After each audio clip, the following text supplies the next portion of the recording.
কনস্টেবলকে ডাক দিয়ে বলে জয়পুরহাট সদরে যাও, এই 500 টাকা দিয়ে আসো। এখন উনি সকাল থেকে আশায় আছে যে টাকা দিয়ে আসবে। 2-3 ঘন্টা পরে খোঁজ নিয়ে দেখছে 1-1.5 কিলো যাওয়ার পরে কনস্টেবল মার্বেল খেলতেছে।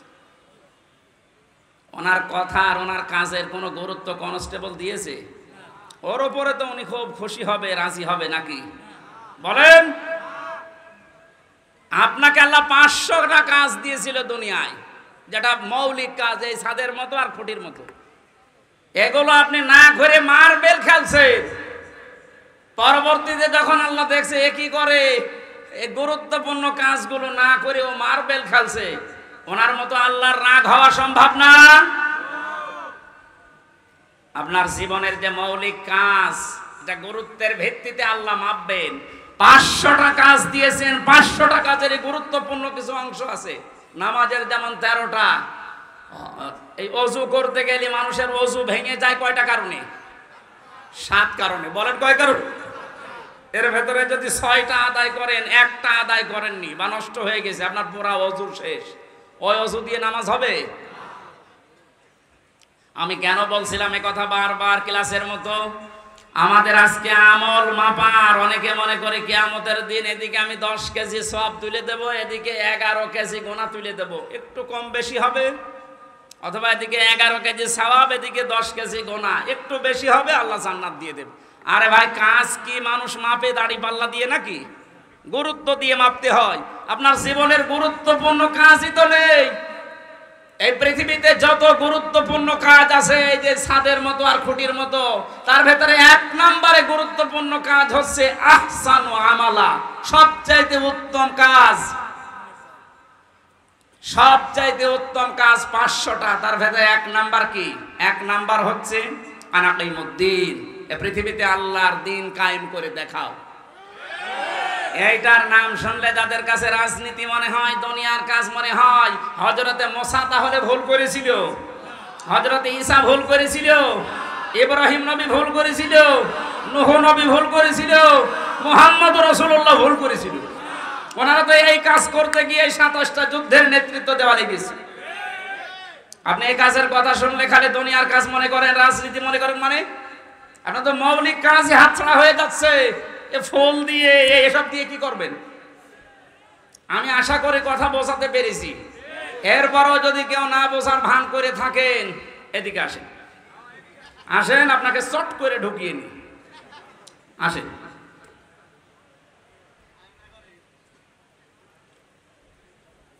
কিয়ামতে যেহেতু আপনার সামনে আপনার নেতা আগে থাকবে, এরপরে আপনি থাকবেন, এই জন্য এমন কোন মানুষের সামনে পেছনে থাকা যাবে না যারা দেখলেই আল্লাহর রাগ হয়। এরকম নেতা দেশে নেই। রাত 12টার পরে যার পা ঠিক মতো মাটিতে পড়ে না, রিকশা ছাড়া বাড়ি যেতে পারে না, এক কথা বলে না কেন? খেজুর গাছে ধাক্কা দিয়ে বলে বড় ভাই সাইড দাও, আর কতক্ষণ দাঁড়াবো? আপনি এই মানুষের পেছনে এখনো থাকবেন? কালকে এই বাংলাদেশের ইসলামী আন্দোলনের একজন সর্বোচ্চ নেতা, আপনাদের রাজশাহীতে বাড়ি, অধ্যাপক মুজিবুর রহমান, উনি ঘোষণা দিয়েছে এই দেশে যেন কোনো মদখোর, কোনো মাতাল আপনার এই সিলটা না পায়। এটা তো উনি বানিয়ে বলেছে, সূরা ইয়াসিনের ব্যাখ্যা এটা। এমন মানুষকে আপনি এটা দেবেন না যে সামনে ওই লোকটা থাকলে আল্লাহর আগে রাগ হয়ে যাবে, আপনার পর্যন্ত যাবেই না। এই জন্য আল্লাহ যেহেতু নবীকে 7টা নামে ডাক দিয়েছিলেন, তার ভেতরে প্রথম ইয়াসিন, এরপরে তহা, এরপরে আব্দুন বা আব্দুল্লাহ, এরপরে মুজাম্মিল, মুদ্দাসসির, আহম্মদ, মুহাম্মদ। আমরা প্রতিটি শব্দের ব্যাখ্যা আছে, এত কথা বলতে গেলে মেলা রাত হয়ে যাবে। আমরা রবিউল আউয়াল মাস, যেহেতু এই মাসে নবীজির জন্ম, এই মাসেই মৃত্যু। বিশ্ব নবী এই মাসে এসেছিলেন, এই মাসে ইন্তেকাল করেছেন। তাকে নিয়ে বিশেষ করে যে মাতামাতি হয় এই রবিউল আউয়াল আসলে, এটা কোরআন হাদিসে বর্ণিত নেই। আমাদের রাষ্ট্রীয়ভাবে একদিন ছুটি দেওয়া আছে মিলাদুন নবী, নবীর জন্ম বৃত্তান্ত আলোচনা করার জন্য না। নবীর জন্ম বৃত্তান্ত আলোচনা করার জন্য রাষ্ট্রীয় শোকের দরকার নেই, রাষ্ট্রীয় ছুটির দরকার নেই। নবীজি যেটা দিয়ে দেশ চালিয়েছিলেন, এইটা কিভাবে চালানো যায় সেই পদ্ধতি আবিষ্কার করবে, তাহলেই হবে রবিউল আউয়াল পালন করা। আপনি কি একজন সাহাবীর চাইতে বেশি ভালোবাসা মহব্বত রাসূলুল্লাহকে দিতে পারবেন? বলেন। এই যে মিলাদ নিয়ে যারা আজ মাতামাতি করে, আমি কালকে বগুড়া ছিলাম, খালি মিলাদ নিয়ে যেভাবে মিছিল লাগিয়েছে এরা বুঝে করুক না বুঝে করুক আমি ওটা জানি না, কিন্তু বাস্তবতা হচ্ছে শুধু যদি কেউ মিলাদ মানে জন্ম, মিলাদ মানে কি শুধু জন্ম নিয়ে কেউ যদি আনন্দে থাকে সে জাহান্নামে যাবে, শুধু জন্ম নিয়ে। কারণ নবীজির ইন্তেকালের 600 বছর পরে এই মিলাদ আবিষ্কার করেছে মানুষ। তাহলে এই 600 বছরে তো মিলাদ হয়নি দুনিয়ায়, ওরা জান্নাত যাবে না? বলেন। আপনি এই 600 বছর পরে কোথায় পেলেন এটা? ইসলামের ভেতরে নতুন কিছু আবিষ্কার যে করে সে বেদাত করে, আর বেদাত করলে সে গোমরাহ, আর গোমরাহ হলে সে জাহান্নামী। আপনি একটা কথা খণ্ডন করতে পারবেন? এবার আসেন আমি দলিল দিচ্ছি। দুইজন চাচা ছিল নবীজির জন্মে খুশি, একজন আবু লাহাব আর একজন আবু তালেব, এরা আপন চাচা। এই দুইজন এত বেশি খুশি হয়েছিল নবীর জন্মে, যারা সংবাদ দিয়েছে তাদেরকেও আজাদ করে দিয়েছে। আর আবু তালেবের জীবনী পড়েছি, ও নিজের সন্তান আলীকে কাছে রাখতো না, কিন্তু ভাতিজা মোহাম্মদ এতিম, বাবা নেই মা নেই, এই জন্য নিজের কাছে রাখতো। এত আদর করেছে, বলতো ভাতিজা আমি তোমার ধর্ম মানি না, কিন্তু তোমার শরীরে কেউ আঘাত করুক এটা আমি বেঁচে থাকতে সহ্য করবো না। তা আপনি আর কি করেন বলেন তো? নবীর জন্ম আসলে সেই লোকটার দিকে তাকান। ও জীবন পর্যন্ত দেওয়ার মতো এইরকম মহব্বত করতো রসুলকে। তো মারা যাওয়ার সময় নবীজি যখন বললেন ইয়া আম্মি আবি তালিব লা ইলাহা ইল্লাল্লাহ হাজ্জুল লাকা ইনদাল্লাহি ইয়াউমাল কিয়ামাহ, বুখারী শরীফের হাদিস। নবীজি মাথার কাছে এসে বলেন চাচা, আশপাশে মানুষজন দাঁড়িয়ে আছে, আপনার জোরে বলার দরকার নেই, আমার কানের কাছে মুখ নিয়ে শুধু আস্তে করে বলেন লা ইলাহা ইল্লাল্লাহ। মুহাম্মদুর রাসূলুল্লাহ বলার দরকার নেই, কারণ ওটা আমি নিজে আমি জানি।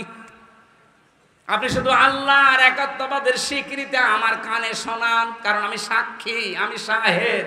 আমি কি শাহিদা ওয়া মুবাশশিরা ওয়া নাযীরা, এই শব্দগুলো কোরআনে নেই? আমি যে সাক্ষী, কিয়ামতে তো বলা লাগবে। আপনি শুধু আমার কানের কাছে একটু বলেন যে লা ইলাহা ইল্লাল্লাহ, আর কিছু বলা লাগবে না, কাউকে শোনানোরও দরকার নেই। এরা যদি বলতে পারেন কিয়ামতের ময়দানে আমি নবী আপনাকে আল্লাহর দরবারে ঝগড়া করে জান্নাতে নিয়ে যাব, বলে না। ডাক দিয়ে বলছে ভাতিজা আমি তোমাকে ভালোবাসি, কিন্তু তোমার এই কালিমা, তোমার এই আদর্শ আমি মানতে পারলাম না, তুমি আমারে মাফ করে দিও। অজয়পুর হাটবাসী, মাফ করার মালিক নবীজি না আল্লাহ? আরো জোরে বলেন। এত ভালোবেসেছিল, জন্মে খুশি হয়েছিল এই যে আবু লাহাব আর আবু তালেব। কই তাদের জীবনে পড়েন দুইজনেই জাহান্নামী, আগুনের ফিতা লাগিয়ে দেবে পায়ের নিচে, মাথার মগজ পর্যন্ত ফুটবে। তারা শুধু জন্মে খুশি ছিল, মিলাদে খুশি ছিল। সিস্টেম অপর পৃষ্ঠায় দেখুন আরো দুইজন আপন চাচা, হযরতে আব্বাস আর একজন হযরত আমির হামজা রাদিয়াল্লাহু তাআলা আনহুমা। এই দুইজন চাচা শুধু জন্মেই খুশি ছিল না, জন্মের সময় তো তারা খুশি হয়েছে, সবচেয়ে বেশি খুশি হয়েছে এই দুইজন চাচা নবীর আদর্শে।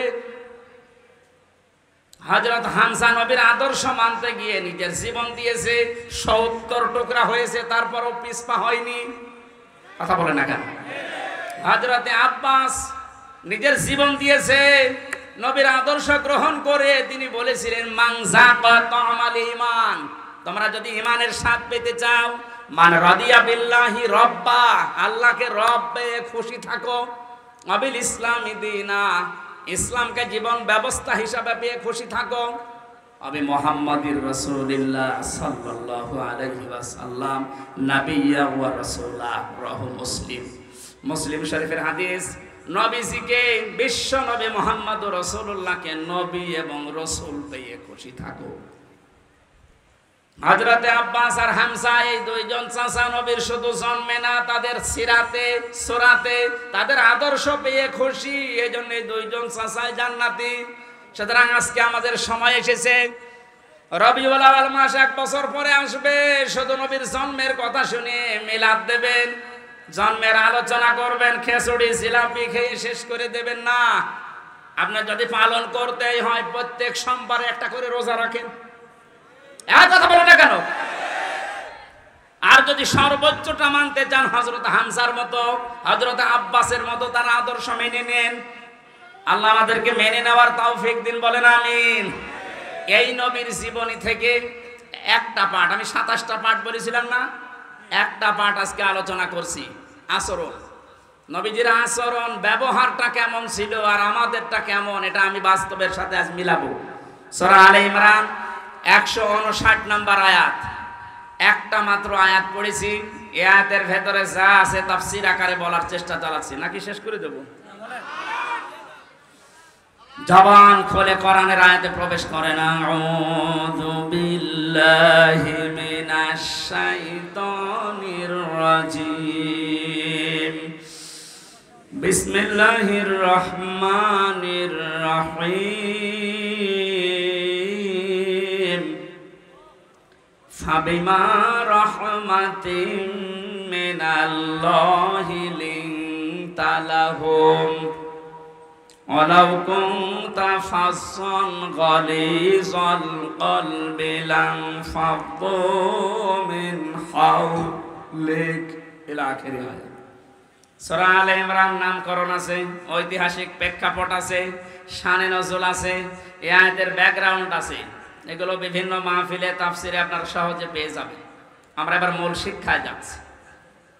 আল্লাহ পাক বলেন, হে নবী, আমি দয়া করে আপনার অন্তরের ভেতরে, আপনার অন্তরটা মোলায়েম, কোমল, সহজ, সরল, সফট করে বানিয়েছি। আপনি যদি কঠোর হতেন, কর্কশ ভাষী হতেন, তাহলে আপনার কাছে মানুষ ভিড়তো না, আপনার আশপাশ থেকে মানুষ সব চলে যেত। আপনি যেহেতু নরম দিলের মানুষ, মানুষদেরকে আপনি ক্ষমা করেন আর তাদের জন্য ক্ষমা চান। কোনো কাজ করতে হলে যারা অধীনস্থ আছে তাদের সাথে পরামর্শ করে করবেন। কাজটার যখন সিদ্ধান্ত নেওয়া হয়ে যাবে তখন ভরসা করবেন একচ্ছত্রভাবে আল্লাহর উপরে। যারা ভরসাকারী তাদের আল্লাহর উপরে ভরসা করাই উচিত। এইটা বাংলা অর্থ ছিল। এবার আমরা তাফসিরে যাই। নবীজিকে আল্লাহ এত কমল, এত সফট একটা হৃদয় দিয়েছিলেন, তার যে আচার ব্যবহারগুলো, আল্লাহ পাক তার আচার ব্যবহার প্রমাণ করতে গিয়ে একটা নাম দিয়েছেন, খুলুকুন আযীম। হে নবী, আপনি মহান চরিত্রের উপরে প্রতিষ্ঠিত। জোরে বলেন সুবহানাল্লাহ। নবীজির যে আচরণগুলো ছিল, প্রথমে শিশুদের সাথে ধরেন, এটা বাচ্চাদের সাথে যার যে আচরণ, হাদিস প্রমাণ করছে। নবীজি রাস্তা দিয়ে যখন হেঁটে মসজিদে নববীতে কাবা শরীফে যেতেন, রাস্তার আশেপাশে বাচ্চারা খেলাধুলা যারা করত, বিশ্ব নবীকে দেখলে নিজের মা, বাবা, বড় ভাই সব ছেড়ে নবীর কাছে ছুটে আসতো। আমাদের ভেতরে চরিত্রটা অনেকের নেই। বাচ্চাদেরকে আদর করা, মহব্বত করা, ভালোবাসা দেওয়া। নবীজি বলেন, ছোটদের সাথে আমার ভালোবাসাটা, আমার আন্ডারস্ট্যান্ডিং এমন ভাবে পয়দা হয়েছিল, আল্লাহ তৈরি করে দিয়েছিলেন। বাচ্চারা যদি নিজের মা বাবাকে দিনের পর দিন, মাসের পর মাস, বছরের পরে বছরও না দেখতো, আমি নবীর সাথে থাকলে ওরা মনে করতো মা বাবার সাথে আছে। হযরতে যায়েদ রাদিয়াল্লাহু তাআলা আনহু, তিনি বিক্রি হয়ে গেলেন একবার ছোটবেলায়। ভাগ্য তাকে খাদিজাতুল কুবরার কাছে পৌঁছিয়ে দিয়েছে। হযরতে খাদিজা তার স্বামী মুহাম্মদুর রাসূলুল্লাহর কাছে উপহার দিলেন যে কামে কাজের লোক হিসাবে আপনাকে দিলাম, আপনি খেদমতের জন্য নিয়ে নেন। 7 দিন হয়ে গেছে। হযরতে যায়েদের বাবা এবং চাচা খবর পেয়েছে মক্কাতে মুহাম্মদুর রাসূলুল্লাহর কাছে আছে তার সন্তান। জয়পুরহাটবাসী একটু নিজের জীবনের সাথে মিলান তো। নিজের আপন চাচা, আপন বাবা এসে বলছে, মুহাম্মদ, শুনতে পেরেছি আমাদের সন্তান তোমাদের কাছে আছে, ফেরত দিয়ে দান। নবীজি ডাক দিয়ে বললেন, আপনারা কে? আমি চিনি না। বলে, আমরা যায়েদের পিতা, আর এটা যায়েদের চাচা। বিশ্ব নবী বলেন, আপনারা যদি চাচার বাবা হয়ে থাকেন, যায়েদ যদি আপনাদেরকে চিনতে পারে আর যদি যেতে চায়, আমি বাধা দেব না। কিন্তু যায়েদ যদি যেতে না চায়, আপনারা জোর করে নিয়ে যেতেও পারবেন না। পিতা বললেন, হ্যাঁ আপনি অবশ্যই যুক্তিপূর্ণ কথা বলেছেন। হযরতে যায়েদকে নিয়ে আসা হলো। নবীজি জিজ্ঞাসা করলেন, যায়েদ এদেরকে চেনো? হযরতে যায়েদ বলে, হে রাসূল, এটা আমার বাবা আর এটা আমার চাচা। হযরতে যায়েদের পিতা ডাক দিয়ে বলে, যায়েদ তাড়াতাড়ি বাড়িতে চলো, তোমার মা কান্নাকাটি করছে, অসুস্থ হয়ে গেছে কাঁদতে কাঁদতে। সম্পদ যা আছে, তুমি তো আমার একক সন্তান, সব তোমারে দিয়ে দেব। হযরতে যায়েদ ওই দিন একটা কথা বলেছিলেন, আপনি একটু মিলান তো, আপনার কাজের বাড়ির ছেলেটা মেয়েটা আপনার সম্পর্কে এ কথা বলতে পারে কিনা। হযরতে যায়েদ বলেছিলেন, হে আমার পিতা, হে আমার চাচা, বাড়ির সম্পদ সহ যা আছে সব আমাকে দিয়ে দিতে চান। এই 7টা দিনে লোকটার কাছে থেকে যে ব্যবহার আমি পেয়েছি, তামাম দুনিয়া দিলেও একে ছেড়ে যাওয়া যায় না। কি ব্যবহার পেয়েছিলেন নবীজির কাছে মাত্র 7 দিন। এই ছোট মানুষটা, আপনার বাড়িতে যে ছেলেটা কাজ করে, যে মেয়েটা কাজের মেয়ে, ওকে একদিন গোপনে ডেকে বলবেন, ওই তোরে 2 লাখ টাকা দেবো, তুই কি চলে যাবি? ও বলবে, শয়তান, টাকা দেওয়া লাগবে না, তুই এমনি ছেড়ে দে। কথা বলে দেখেন।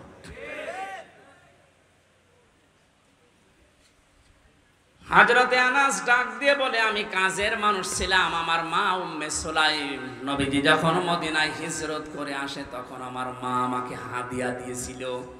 10টা বছর নবীজির বাড়িতে আমি খেদমত করেছি, যখন যেটা লাগে আমি এনে দিতাম। কিন্তু আল্লাহর কসম, আমার নবী কোনোদিন এই 10টা বছরে কোনোদিন আমাকে ধমক দিয়ে কথা বলেননি। জোরে বলেন আল্লাহু আকবার।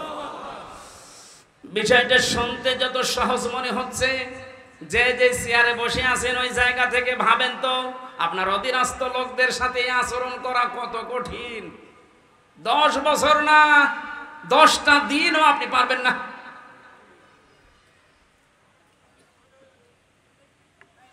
অনেক থানাতে আমি এই সেই 13 সাল 14 সাল 15 সাল এই সালগুলোতে আমি থানাতে বেশি থাকতাম। ওসি সাহেব, এই যে কনস্টেবল, যে লোকটা অস্ত্র নিয়ে গেটে দাঁড়িয়ে থাকে, এর সাথে যে আচরণটা করে, মাঝে মাঝে আমার মনে হতো, আল্লাহ, এই কনস্টেবল যদি ওই চেয়ারে বসে, আর আল্লাহ তুমি ওরে যদি ওখানে কনস্টেবল হিসাবে দাঁড় করিয়ে রাখো, ও যে ব্যবহার করলো কিছুক্ষণ আগে, ওইটা যদি ওর সাথে করতো, আমার মনে হয় ঘৃণায় মরে যেত।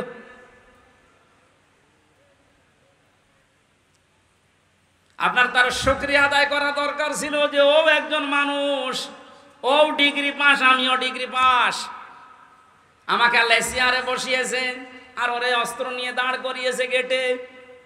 ওর সম্মান আমার চাইতে বেশি হওয়া দরকার। এই আচরণগুলো অনেকে মনে করছে যে দুনিয়ার বিষয় না, এগুলো সব আখিরাতের বিষয়।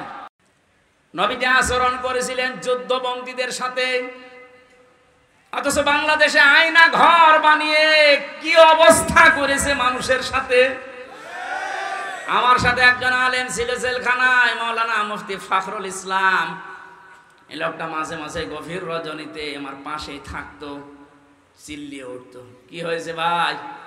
বললাম, যখন আয়না ঘরে ছিলাম, ওই জায়গায় আমার এই যে হাতের পায়ের ভেতরে হাত দিয়ে সামনে যে রডের দেওয়াল ছিল, এই রড ধরে আবার আটকে দিত হাত। খালি বলতাম, আল্লাহ তুমি আমার করে দাও। মানুষ তো শুয়ে থাকতে পারলে যে কত শান্তি, এটা আমি হাড়ে হাড়ে টের পেয়েছি। ওই 6 মাসে 6টা মাস আমাকে শুইতে দেয়নি। হাত এভাবে 24 ঘন্টা বাঁধা, শুধু পোশাক পায়খানার জন্য 1.5-2 মিনিট সময় দিত, আর খাবারের জন্য যা দিত খাওয়ার মতো না। 3-4টা তরকার এক জায়গায় দিয়ে মনে হচ্ছে কে মাখিয়ে খেয়ে ফেলে দিয়েছে সেইটা। মানুষের শরীর যে খারাপ হয়ে যায় তার বাস্তব প্রমাণ দেখেননি ব্যারিস্টার আরমানের? ও চেহারা কি হয়ে গেছে। আমি 10 দিন ছিলাম মাটির নিচে মাত্র, তাই আমি নিজেকে চিনতে পারছিলাম না। আর সে 8 বছর, অথচ বিশ্বনবী যুদ্ধবন্দী যারা সাহাবীদেরকে বলতেন নিজেরা না খেয়ে থাকবা, যুদ্ধবন্দীদেরকে ভালো খাবারটা খাওয়াবা। আর আপনি নিজেও তো বলেন ওই নবী আমার, ওই নবী আমার নবী। আপনি হজ করে আসেন, সালাম দিয়ে আসেন, সেখানে গিয়ে আপনি জানতেন না যে 15.5 বছর কত মানুষ মাটির নিচে আছে। আয়না ঘরের সাথে যারা সম্পৃক্ত তারা জানতো না, তারা তো সব নাম দেখেছেন। কামরুল আহসান, কি সুন্দর নাম, সৌন্দর্যের প্রতীক কামরুল আহসান। এত সুন্দর নাম নিয়ে লোকটা ঘুমাতো কি করে রাতের বেলা? আয়না ঘরের দৃশ্যগুলো তো অবশ্যই আপনি মাঝে মাঝে যেয়ে দেখে আসতেন। দেখে আসার পরে আপনি কি ঘরে এসে স্ত্রীর কাছে ঘুমাতে পারতেন? আমার তো ঘুম হবে না। 2 দিন 5 দিন 10 দিন হলে হয়, 8 বছর 10 বছর একটা মানুষ কবরের মতো জায়গা। রাত দিন বোঝা যায় না, কখন আজান হয় কখন নামাজ হয় কিছুই জানে না। আন্দাজে নামাজ পড়তাম, 4 ওয়াক্ত নামাজ আমি একবারে পড়েছি। কি করবো আমি জানি না যেখানে আজান হচ্ছে না কি হচ্ছে।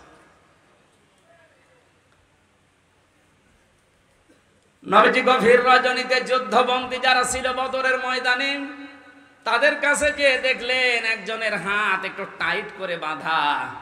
নবীজি বললেন, সাহাবী কারা আছো, এর হাতটা একটু খুলে দাও।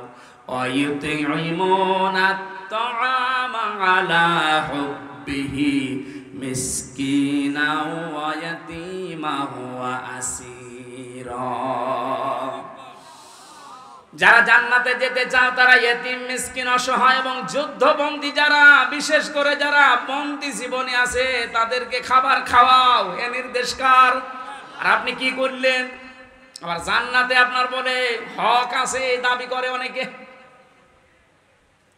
যা করেছেন আমার মনে হয় জান্নাতে আপনার হক নেই, আপনার হক আছে জাহান্নামে। নবীর উম্মত পরিচয় দিতে আপনার লজ্জা লাগবে না কিয়ামতে? নবীজি কি করলেন আর আপনি কি করেছেন? হচ্ছে না আমাদের আচরণ।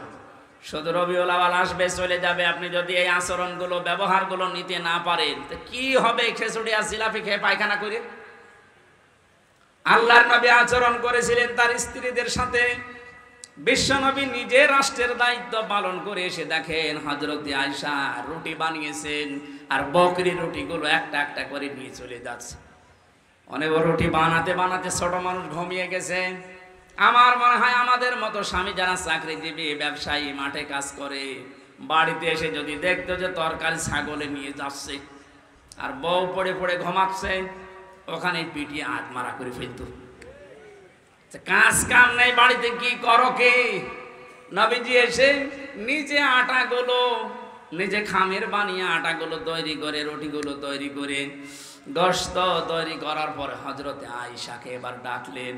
ডাক দিয়ে বলে, আয়েশা দেখলাম তুমি ঘুমিয়ে গেছো, তোমার ঘুমের ডিস্টার্ব হবে এই জন্য কিছু বলি নাই। আমি নিজেই নতুন করে আটা খামির করে রুটি বানিয়ে গোশত বানিয়ে রেখে দিয়েছি, এসে আমরা 2 জন খাই। হযরত আয়েশা কেঁদে ফেললেন। নবীজির বুকের ভেতরে মাথা নিয়ে বলেন, হে আমার স্বামী, দুনিয়াতে আমার কোনো দুঃখ নেই, কোনো আফসোস নেই।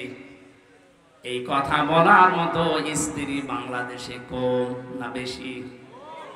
নেই। আমরা যে আচরণ করছি তাদের সাথে হচ্ছে না। আমারটা হচ্ছে না কারণ এটা রেকর্ড হচ্ছে, মিথ্যা কথা তো বলা যাচ্ছে না। এখনই ম্যাডাম লাইভ দেখছে। আমার আচরণটা আরো সংযত হওয়া লাগবে। আমরা যেন রবিউল আউয়াল মাসে আমি সহ এখানে যত স্বামী আছি প্রত্যেককে যেন রাসূলুল্লাহর মতো এই চরিত্র নিতে পারি, বলেন আমিন। সম্মানিত মা বোনেরা, আসার সময় দেখলাম গভীর মনোযোগ দিয়ে রাসূলের কথাগুলো শুনছেন, কান খাড়া করে শোনেন। বাংলাদেশে নারী নির্যাতন করলে কেস হয়, মামলা হয়। এই যে বসে আছে মামলা নেওয়ার জন্যে। পুরুষ নির্যাতন হলে যে কেস হবে, করব কোথায়? এজন্য আমরা চাচ্ছি আপনাদের কারণে দেশের 100 জনের 98টা স্বামী মানসিক রোগী হয়ে যাচ্ছে। আপনি উদার হবেন। মেয়েদের ছোট মনের কারণে আর সংসারে শান্তি নেই। হাজারো মেয়ে লোক বউ এমন আছে, নিজের বাবা মা নিজের ভাই বোনের জন্য যদি স্বামী খরচ করে বলে অসুবিধা নেই, অথচ স্বামী যদি তার নিজের ভাই বোনের জন্য একটু কিছু করে, অনেক বউ আছে মন খারাপ করে। এরকম ছোট মনের বউ আছে কার? হাত তোলেন তো। না আমি হাসির খোরাকি দেই। এই 2 জন হাত তুলেছে বিয়ে না করি, আমি জানি বিবাহিত মানুষ হাত তুলবে না, কারণ এটা কিন্তু ভিডিও হচ্ছে, ও দেখবে যে আমার বাড়িওয়ালা হাত তুলেছে কিনা। না, আপনি উদার হন। কি করবেন, আপনি তো আর 50 বছর পরে দুনিয়ায় থাকবেন না। মাঝখান থেকে আপনি এই আচরণের কারণে জাহান্নাম খরিদ করে নিয়ে যাচ্ছেন। আপনার মতো পাগল আর কেউ নেই। আপনার এই সম্পত্তি পড়ে থাকবে, মাঝখান থেকে আপনি জাহান্নামে হয়ে যাচ্ছেন। অথচ নবীজি বলেন, কোন স্ত্রী যদি চায় যে আমার স্বামী বেশি দিন বেঁচে থাক, আমার স্বামীর সম্মান মর্যাদা টাকা পয়সা আরো বেড়ে যাক, সে যেন মাঝে মাঝে স্বামীকে তাগিদ দেয়, তুমি যাই করো রক্তের সম্পর্কগুলো ঠিক রাখো। এরকম বলার মতো বউ আছে? নেই। আরো কি করে রক্তের সম্পর্ক নষ্ট করে দেয় সেই বুদ্ধি দেয়।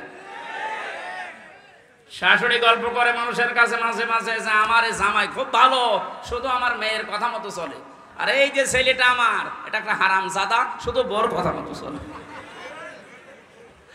আপনি শাশুড়ি আপনার মনের ছোট কেন? একটু উদার হতে পারেন না? নিজের মেয়ে ভুল করলে মাফ করে দেন, আর বৌমা একটু কিছু করলে আপনি তার ছেলের কানে তুলে দেন। আপনি মানুষ, আপনি ডাইনি। আপনি নামাজ দিয়ে রোজা দিয়ে কালো বোরকা দিয়ে জান্নাত যেতে পারবেন না ওই মেয়েটার বরদোয়ার কারণে। আল্লাহ আমাদের আচরণগুলো রাসূলের কাছ থেকে নেওয়ার তৌফিক দাও, বলেন আমিন। আন্তর্জাতিক জীবনে তার চরিত্র আছে, প্রত্যেকটা জীবনে বড়দের সাথে কিভাবে আচরণ করা লাগে। আজ অফিসের যারা বস আছেন, এখানে দোকানের মালিক আছেন, আমি বহু অফিসে এই অভিযোগটা শুনেছি, এই জন্য তুলে ধরলাম। অনেক অফিসের অফিসারের আচরণ পেয়ে তার নিম্নে যারা চাকরি করে তার আচরণের কারণে বলে, কখন যে 8 ঘন্টা চলে যায় স্যারের কাছে থাকতে আমি টেরও পাই না, মনে হয় যে আরো 8 ঘন্টা যাক, বাড়ির কথা আর মনে হয় না। এমনও স্যার পেয়েছি, বলো হুজুরে 8 ঘন্টা না, কখন যে 8 ঘন্টা যাবে শুধু আল্লাহ আল্লাহ করুন। এই যে দুইটা স্যারের পরিচয় বললাম, একটার চরিত্র রাসূলের মতো, আর একটার চরিত্র ফেরাউনের মতো। ফেরাউনকে আল্লাহ জান্নাত দেবে, ওই স্যারকে আল্লাহ জান্নাত দেবে না। আল্লাহ আমাদের আচরণগুলো রাসূলের মতো হওয়ার তৌফিক দিন, আমিন। বারাকাল্লাহু লানা ওয়া লাকুম ফিল কোরআনিল আযীম। আল্লাহুম্মা আমিন। লা ইলাহা ইল্লা আনতা সুবহানাক ইন্নী কুনতু মিনাজ জালিমিন। এই মোনাজাতটা বসে করেন। আমরা মুসাফির আছি, অসুস্থ আছি, আমরা মজলুম অবস্থায় আছি, মোনাজাতটা আমরা বসে করছি। যে যেখানে আছেন মোনাজাতটা বসে করেন, যদি সম্ভব হয় মাথা নিচু করেন, চক্ষু বন্ধ করেন, জীবনের অপরাধগুলো স্মরণ করেন। আশা করছি আমাদের অপরাধ আল্লাহ মাফ করে জায়গাটা নেকি দিয়ে ভরাট করে দেবেন ইনশাআল্লাহ। রব্বানা যালামনা আনফুসানা ওয়া ইল্লাম তাগফির লানা ওয়া তারহামনা লানাকুনান্না মিনাল খাসিরিন। আল্লাহ তাআলা, সারা জীবনের অপরাধ মাথায় নিয়ে আমরা জয়পুরহাটের আক্কেলপুরে তাফসীর শুনতে এসে হাত তুলেছি। তোমার নবীজির জীবনের আচরণ ব্যবহার কেমন ছিল একটু শুনেছি। আল্লাহ দয়া করে আমাদের জীবনে আচরণ করার তৌফিক দাও। তুমি আজকের অনুষ্ঠানে যদি সওয়াব দিয়েই থাকো, কিয়ামতের দিন সুপারিশ করবে আমাদের জন্য, ওই নবীজির রওজায় পৌঁছিয়ে দাও। সারা পৃথিবীর মাটির নিচে যারা ঘুমিয়ে আছে আল্লাহ, সারা দুনিয়ার পানিও যদি কবরে দেওয়া হয় জাহান্নামের আগুন নিভবে না। মেহেরবানি করে তোমার রহমতের পানি দিয়ে চিরদিনের জন্য কবরের আযাব মাফ করে দাও। এই মাহফিলের আয়োজন করতে গিয়ে তোমার যে যুবক বান্দারা কাজ করেছে, এলাকার মানুষকে সাথে নিয়ে, মুরব্বীদেরকে তুমি আবু বকরের মতো, যুবকদেরকে তুমি হযরত হাসান হুসাইনের মতো বানিয়ে দাও। সম্মানিতা মা বোনদেরকে খাদিজার মতো, আয়েশার মতো কবুল করে নাও। মাহফিলের সম্মানিত সভাপতিকে কবুল করো। প্রধান অতিথি আমাদের অভিভাবক, নির্বাহী অফিসার, আল্লাহ যে দায়িত্ব তার মাথার উপরে দিয়েছে ও সততার সাথে পালন করার তৌফিক দাও। আল্লাহ তাআলা এ থানার অফিসার ইনচার্জ শ্রদ্ধাভাজন বড় ভাই জনাব নয়ন হোসেন, আল্লাহ তার মা বাবাকে মাফ করে দাও।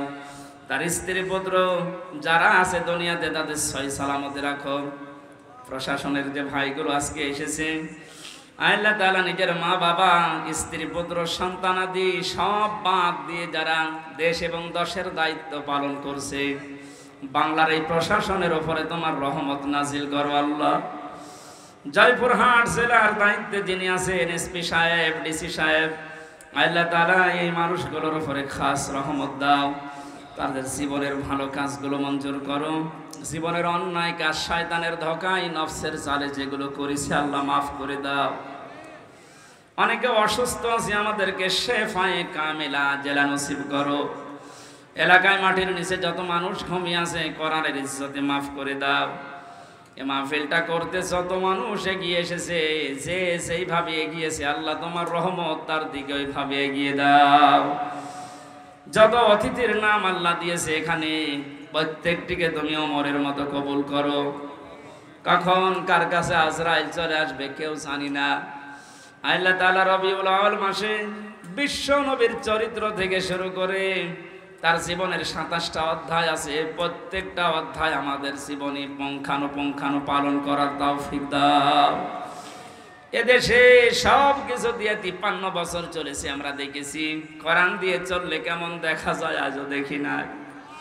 বড় আশা, বড় তামান্না, বড় আকাঙ্ক্ষা, তোমার কোরআন দিয়ে দেশটা চললে কেমন দেখা যায়।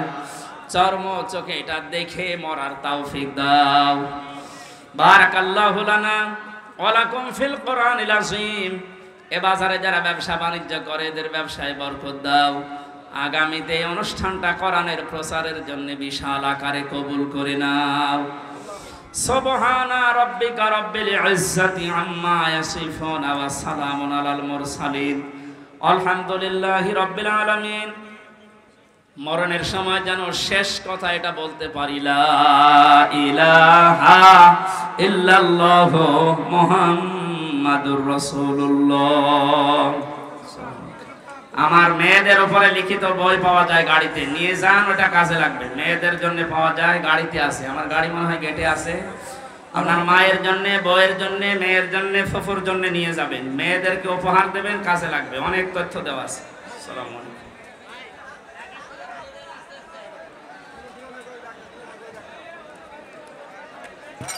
ভাই একটু ব্যাগ পিক নেবো ভাই, দ্বিতীয় বক্তব্য।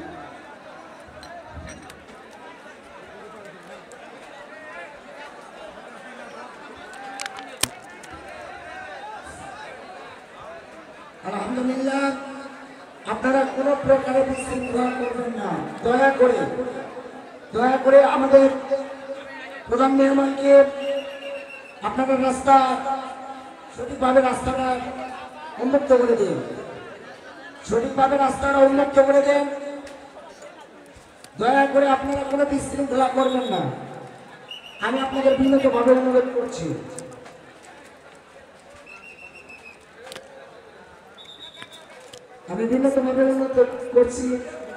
আপনারা সুন্দরভাবে রাস্তায় একটু পরিবেশন করে দিন।